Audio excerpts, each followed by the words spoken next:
روزے دار کی عظمت و توقیر کیا ہے؟ ان سہل رضی اللہ تعالی عنہ قال قال رسول اللہ صلی اللہ علیہ وسلم ان فی الجنہ بابا یقال له الریان یدخل منہ الصائمون۔ حضرت سہل رضی اللہ تعالیٰ عنہ بیان کرتے ہیں جنت میں ایک دروازہ ہے جس کا نام الریان ہے۔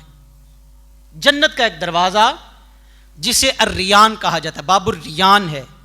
آقا علیہ السلام نے فرمایا قیامت کا دن ہوگا، ایک منادی ندا دے گا، کون ہے جو روزے دار جنہوں نے اللہ کے لیے بھوک اور پیاس کی مشق کی، جنہوں نے رب کی خاطر حلال کو بھی چھوڑ دیا، آؤ باب الریان سے گزر کر اللہ کی جنت میں داخل ہو جاؤ۔